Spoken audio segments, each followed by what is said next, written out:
Well, Leon, I don't know where my head is, so I'm just gonna... Mate, just kneel down. 1,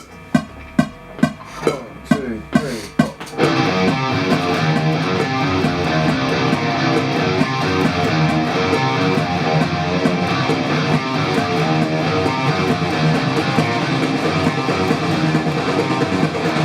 4. This is a magic pedal, hey? Yeah, it's good. Like, it doesn't have Hide at half. a million dB of like gain in it, but that's good. Boost. Yeah, it's just like a tube screamer, but control a low end, hey? Yeah. I like it.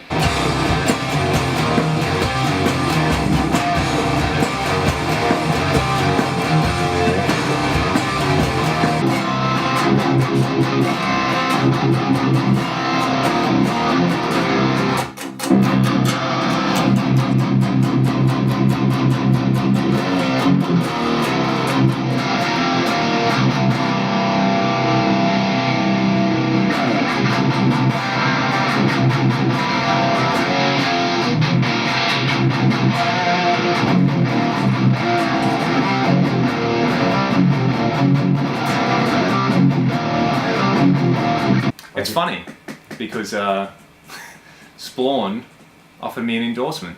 I just couldn't afford to buy one of their amps at the time. Yeah.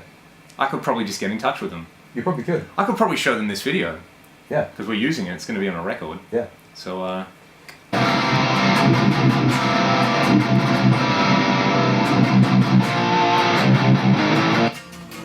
don't play with it. Just gonna repatch some stuff. cool. What pre's are you using, Troy? So today we're using 57 and Royer through two classic API VP26s. Yes. APIs. And they're both being sent into two Kush Electra EQs.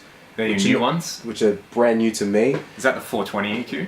That's the 420, The 420 EQ? THC Kush EQ. So they're just taking a little bit of bottom out of 57 and out of the Royer because they are pretty.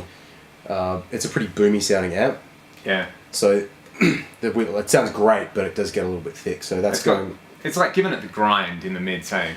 Yeah, definitely. And so the rectifier, which is also on here, which I did the last session, is just like, is a rectifier. Yeah. It's huge. You have the EQ on the blend. Yeah. You're going to do an EQ per mic and then blend. Alright. Tuning.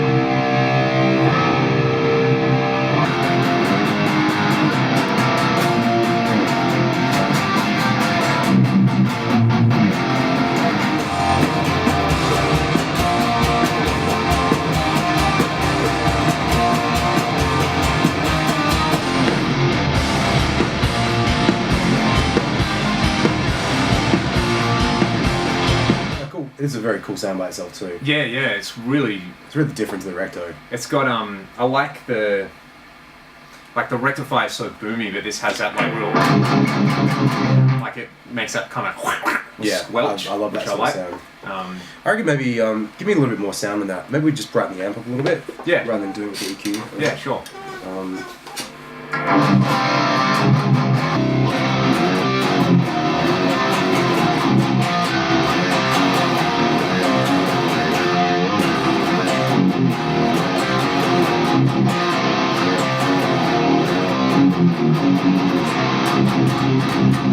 Yeah, hook us up, Scott Splawn. No, it's pretty good. I gotta use the nitro in the Axe effects more. What's happening? Oh yeah, so it's like guitar, amp, all that kind of stuff. That's all guitar players care about. Doesn't really matter that much because APIs, that 420 EQ, which is hilarious, and then you're just saying that you're summing it before you hit Pro Tools. Why? Yeah. So I just don't like to have a session cluttered with 100 million guitar tracks.